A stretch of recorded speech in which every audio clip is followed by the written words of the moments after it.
Okay, so I find joy in the journey by connecting people across the African diaspora.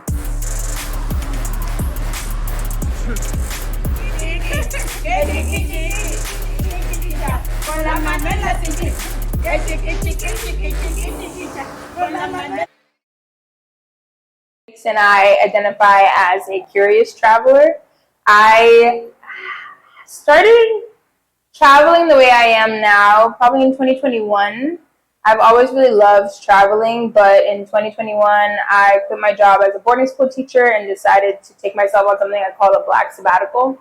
And the point of the Black sabbatical is really to allow me to travel to places to immerse myself with Black people and take a break from Eurocentric dominant culture in workplaces and schools. And the end of my Black sabbatical led me to, well, not the end really, but the course of it led me to Colombia in 2022, and I come back here frequently. So after college, I worked 2 years as a teacher at a boarding school, which was like in the woods kind of. I was the only Black adult working there for 1 year, and the second year I taught there, I was one of 2 Black adults on the teaching staff, but one of 3 on campus. And when the pandemic was happening right after I graduated, also the situation with George Floyd was happening, and all these people were protesting, and all of us being like forced to fix all these institutions. And after a year post the spring of 2020, I was like, I would just prefer a situation where I don't have to be doing so much to fix other people's institutions, and I would prefer to either do my own thing or to work towards something in my life as an individual or my life as a professional that is centering Black people. So I did the teaching for 2 years. I had a panic attack at the school because I was really overwhelmed and stressed. I was really young, so I was like 23, and then working with high school students, I was like very close to their age, and trying to be an adult was really hard. And without a lot of emotional support, like in my midst, it was like very much like a long distance emotional support with my family and friends. So that made me quit the school, and then I got a remote job and traveled domestically. And then while I was traveling domestically, I saved up so that I could leave the country in 2021. My business is called World to the Whyze, and I started it because I didn't start it initially as a business, actually. I started it as like a YouTube channel. I thought I wanted to be a vlogger, and it was cute and fun, and I did that for a couple of months. And then in December last year, 2022, I got to go to the coast of Colombia, and I spent 2 weeks on the coast, and I saw a lot of like difficult things, and I saw a lot of beauty as well. I went to like a basically all Black community on the coast. So in December 2022, I got an opportunity to travel to a town called Santa Barbara de Timbiquí, and it's a municipality. Like Timbiquí is a municipality, but Santa Barbara is like the capital of the municipality, so it's a lot more urban than the rest of the municipality.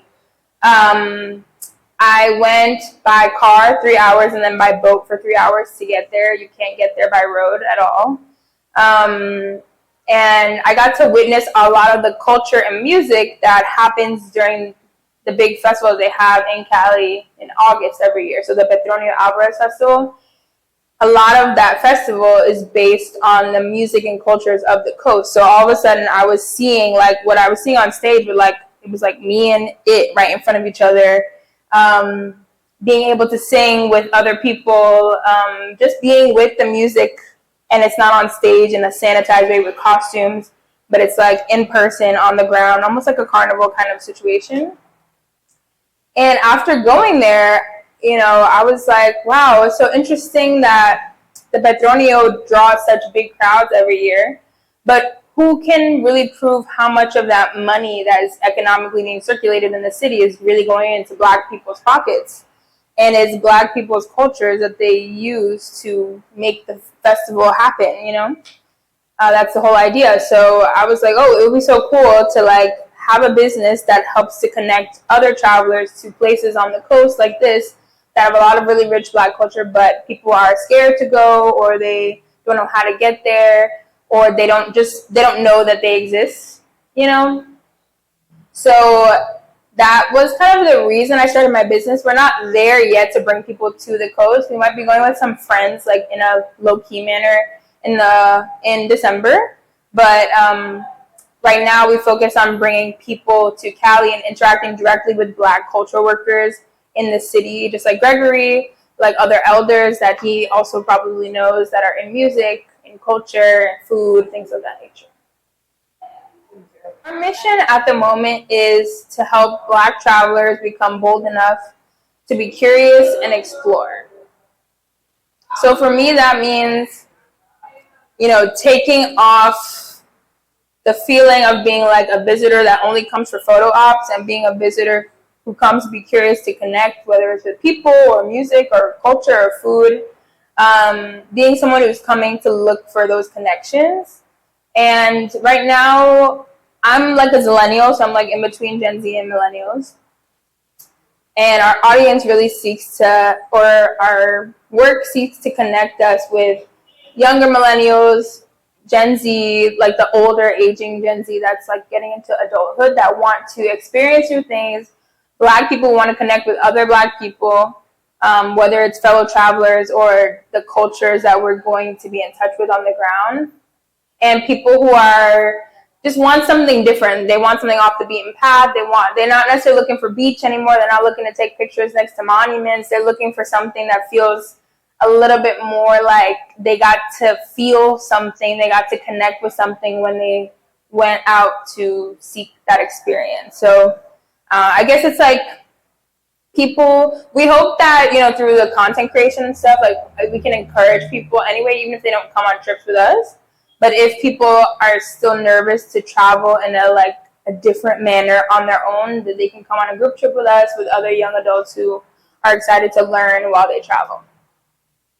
I have the unique advantage of being exposed to Spanish from a very young age. So my parents are from the Caribbean, but my dad is from the Caribbean coast of a Central American country. So my mom is Jamaican, my dad is from Belize, and they speak English and Spanish there.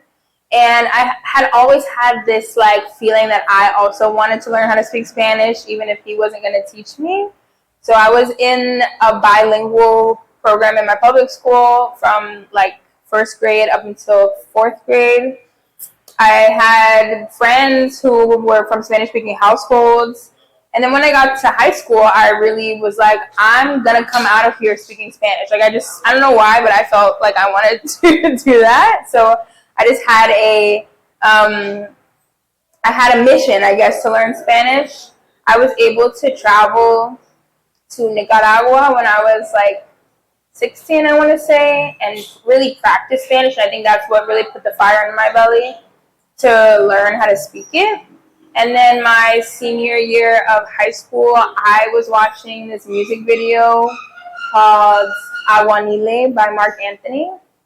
And in the music video, they were doing all of these spiritual things that I had seen before, because I have family members who are in the Ifa, Yoruba religions, and I had seen them. I didn't really know what it was, and then I saw all these images, and then in the comments and things like that, you'd see things in reference to Cuba, and I was like, okay, I got to figure out how to get to Cuba. So when I was in college, every semester I figured out how I was going to get myself to Cuba. So I took Spanish classes every semester.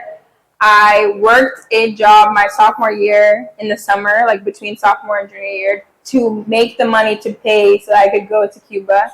And I got to spend a semester in Cuba, and that's when I really learned how to be fluent. So I spent about 5 months in Havana as a student, and then I also did interviews because I did an independent project about hip hop in Havana. And I think doing the interviews, having these really intentional human interactions in Spanish can help with fluency in terms of your ear and with speaking. Because you could take classes all you want, but if you don't talk to people and if you don't make your brain think in Spanish, it's not going to come.